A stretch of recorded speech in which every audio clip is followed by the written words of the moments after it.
Assalamu alaikum and welcome to a new series in The Struggle Within on Ahlulbayt TV. This is episode 2 in a series where we're going to be discussing spirituality and how to perfect ourselves in the current day that we are living in. And inshallah, we're going to be looking at some very key questions that many people will ask themselves throughout their lives, even those who are practicing believers, practicing Muslims, but they may not have actually found the answers to these questions. So inshallah, throughout this series, we're going to be looking at some of the more core questions that can help to strengthen the foundation of our spirituality. And my guest is Sayyid Hassan Sadr. Assalamu alaikum. Alaikum assalam wa barakatuh. So in this episode, we're going to be looking at how to establish the presence of a creator, how to establish that there is God or not. Of course, this is an ancient debate. It's not a new debate, actually. It goes back to ancient times. So there were people who doubted the existence of a deity that has created all of existence even a few thousand years ago. And maybe these questions kind of change form, you know, in each different century. How can one establish the existence of a creator? Of the creator, Ahsantum. Bismillah ar-Rahman ar-Rahim. Thank you very much for the introduction and for the question. Before we answer, it's refreshing to know that, yes, the discussion, the debate about the existence of the creator started many hundreds of years ago, thousands of years ago, and people have used different methods, different ways to prove his existence. But it's refreshing to know that despite what I call them, the doubts, the misconceptions, the questions asked about this one fundamental principle, the existence of God, despite new ones coming with time, it's refreshing to know that most of those new questions or misconceptions have been answered before. Right. But people, unfortunately, either don't read, or they rephrase the question. However, in essence, according to a very brief outlook into this debate from someone who's not a highly qualified specialist like myself, someone who, continued with his academic career, this profession, but I had interest about this, so I studied it. Most of the questions and the doubts thrown out today in the 21st century have been answered many years ago. Right. But it's people either don't read or they rephrase the doubts and the questions. One of the preferred methods is using rationality or logic to answer this question. There's obviously more than one method, and I appreciate that some people may use methods like personal experiences. And I do understand that I'm not an expert in other religions, but people of different religions, other than the religion of Islam, do have this as a one method. Yeah. A personal experience, a personal connection. God has talked to me. God has appeared to me. In Islam, there is no such thing. We don't have a personal experience to justify something. And on objective analysis, even before we discuss the Islamic approach, objectively, if there's a personal or subjective experience, it can be used maybe as a personal, subjective evidence, but you can't use it for other people. Another approach is scientific approach, scientific method. Now I'm a physician, I'm a doctor, I use science every day, and the scientific methodology of proving the existence of God, the Creator, is there, beautifully stated, undoubted. The figures speak for themselves. However, I prefer to use something superior to science. I prefer to use the method of rationality, rational thinking, logic, because it is superior to science in several ways. Number one, science in its conclusions relies on logic. Yeah. So we're talking about, the foundation of human thinking. Number two, science changes with time. Yeah. Logic and rationality does not. Number three, logic, rationality, is a common language that everyone speaks. Everyone can understand, regardless of the level of education, regardless of the time that they've lived in, whether it's 200 BC or 2018. Doesn't matter. If it's logic, it's universal, it transcends time, everyone can understand it, and it makes sense for everybody. And before I explain what the logic I'm talking about is, it's worth reminding ourselves of this fact that logic is universal, because unfortunately some people have doubted that logic is universal and continue to do so. And everyone is free to think in themselves, but for us, logic is universal, because if you doubt logic, then the thinking process stops. Simple as that. And when I kept saying logic, maybe I should explain what logic is. Yeah. Logic, unfortunately, is a loose term. A lot of people use it to describe certain process of thinking. In its essence, logic is using very few principles, not many. You don't need to be a specialist in this to use it. Logic is using a handful of principles, of statements that the human intellect, our brains, our minds, accept to be true. Yeah. And the first of them is causality. The principle of causality, the statement of causality, that for every effect, there must be a cause. For every effect, there must be a cause. And that effect could be an event, an action, but it must have a cause. And I have read and I have heard people doubting this very basic statement or principle of causality. There are certain schools of thought among Muslims, such as the Ash'ari school, which challenged this idea of causality. And I have read narrations in Usul al-Kafi where the Imams say that the theory of causality is one of the theories that the school of Ahlulbayt ascribes to. So within the Muslim tradition itself, there have been some schools of thought that have challenged this idea. Indeed, Ahlulbayt, as we know them, as the path towards the true sunnah of the Prophet, which is the path of perfection towards Allah subhanahu wa ta'ala, are the only path that's out there. And the closer you are to it, the closer you are to the truth. The further away from it, then you may get some of the most basic principles wrong, like ignoring one of the basic logical statements, that for every effect there's a cause. And for those who doubt it, who doubt this particular principle, then they may struggle to explain the most obvious of phenomena, and like the famous example that's given, that if you're walking down the street and you find a clock or a watch, pick it up, and then someone says to you, it just happened. That clock, that watch, no one made it.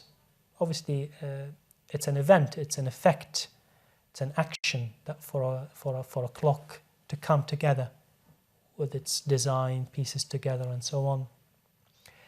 For such an effect, there has been no cause, just happened on its own. Would you believe it? And there are obviously so many other applications that people will never. And here I would like to share with the audience an observation that people, when it comes to the Creator, when it comes to God, they may come up with the most random of illogical statements, like doubting, for example, causality.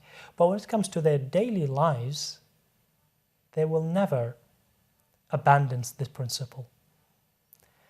When they are riding their cars, when they're switching on the engine, they will never, when it doesn't run, they don't think, well, that's it, there's no cause. No, such effect has a cause. So they come out of the car and they look for the cause. When they hear a bang on the door, they come up to find out who's, they get out to find out who has knocked. No human being would say, oh, it's just an effect. It happened without a cause. It's just a bang on the door. No one was there. Nothing was there. So let's be a bit more honest when it comes to the Creator. Let's be a bit more authentic. Let's be a bit more human. That what we do in our lives, because we're accessing this inner logic, inner statements, let's apply it. Let's apply it to the Creator. And with causality, it's very simple. We know that our world, and this I'm going to start applying the principle of causality to our world. We know that our world is changing. The events in 2018 are all related to the events in 2017 and year 2000 and the previous century and the previous millennium and so on. You keep going back in time and the world is changing.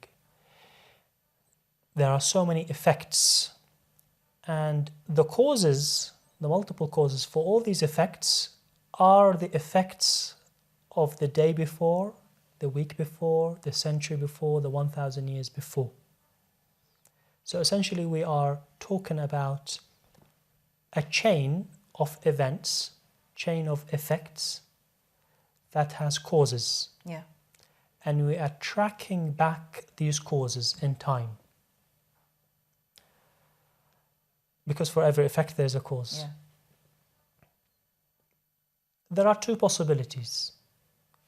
We either keep tracking this chain of events, this chain of effects indefinitely, or we must stop at the starting point of everything. The first possibility, they label it as indefinite regression because we're regressing in time, we're going backwards to try and find the first event, the first cause, the cause of all causes. First possibility, indefinite regression. Philosophers say that indefinite regression is false.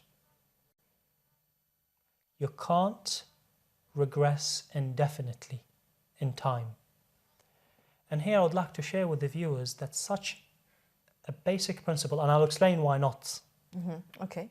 Yeah, I'll explain why it's false. You can't keep regressing in time indefinitely. But I just want to share with the viewers that I was flicking through the book, The God Delusion. And within the first few pages, a writer that is given such a attention in the media, I read his comment on this indefinite regression, and it made me, with all due respect, laugh.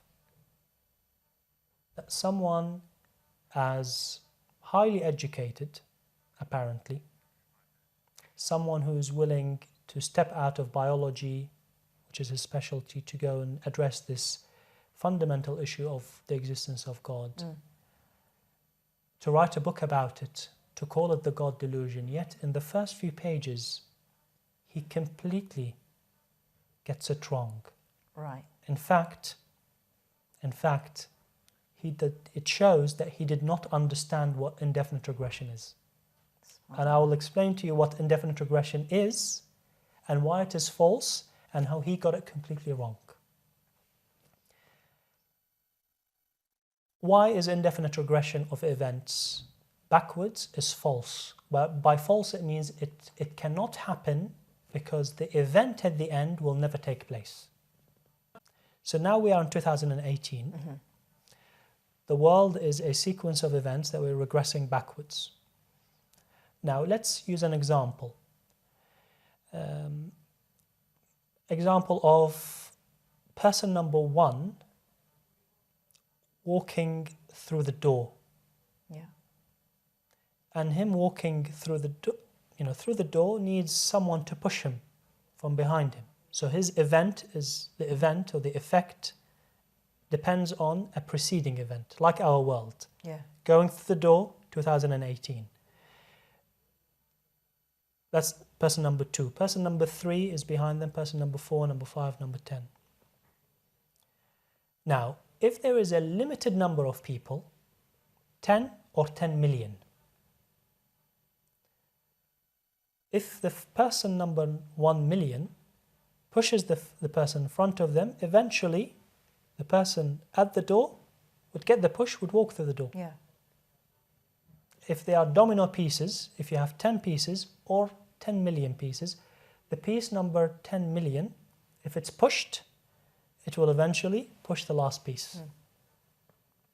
The question to the viewers, we are regressing in time, we're trying to chase backwards. Yeah. If there is an indefinite number of domino pieces, will the first piece fall?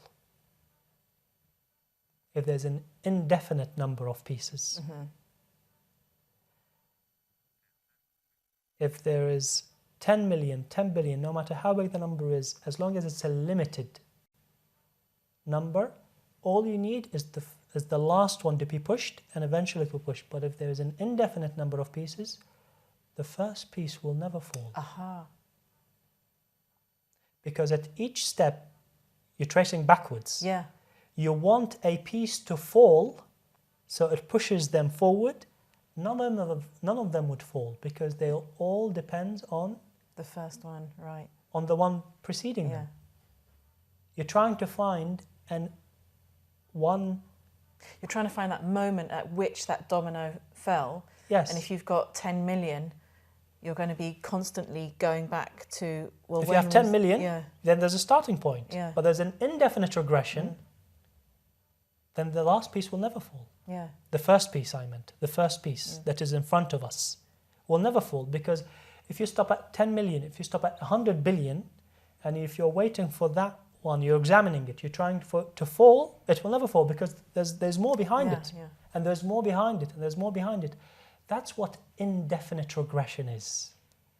When you regress back in events that are linked, and if you don't have a starting point, it will have no end. Yeah. And if our world 2018 was the first piece in front of you, the world would not have existed. That's what indefinite regression is. There would have never been that trigger. There has to be that first trigger. Exactly. Yeah. And since there is a world around us, there's this Earth, this galaxy, this universe, we can see it. That means that makes it necessary, logically necessary, that this particular chain of events, our world, chain of effects, must have had a starting point. Yeah, mashallah. Doesn't take a genius, it takes very simple analysis. If I may share with you how the writer of the God Delusion got it completely wrong, in order for him to doubt this logical principle, this logical statement, he used the example of cutting a piece of gold. Right. And he said, if you cut the piece of gold into 2 halves, then you cut that into 2 halves, quarters, and then you keep cutting each piece smaller and smaller and smaller. And you continue. Eventually you get to a very small piece, but if you have a sharper knife, you can keep cutting it, even cut the smallest particle, the atom, the subatomic, and you keep going, you can keep going indefinitely. Right. That was his argument against indefinite regression. Okay. And I hope, Sister Rebecca, you can realize how wrong he got it. Yeah, because he's not talking about regression. Exactly. Yeah. He's not talking about regression. He's talking about moving forward. He had a starting point and a never-ending process of cutting, which we don't have a problem with. Yeah. Keep cutting as much as you want. But there was a starting point. He used this example to contradict or trying to disprove a logical principle. So you could be a famous professor, you could be an old person, You could claim to be a lecturer and expert in this, and you get it completely wrong. Right, yes. So, very interesting. Indefinite regression is false. It cannot produce an event. So our world, which is a chain of linked events, each depending on the event preceding it, must have had a starting point. That was the first conclusion using two basic principles. Causality, for every effect there's a cause, there must have been a cause, and the chain of events must have had a starting point because infinite regression of events backwards, I hope we've established that, is false. It cannot produce an event. Thank you very much for very incisive analysis of that, which I think, inshallah, will be of great interest to our viewers who are, especially these days, searching for those rational arguments for the existence of a creator.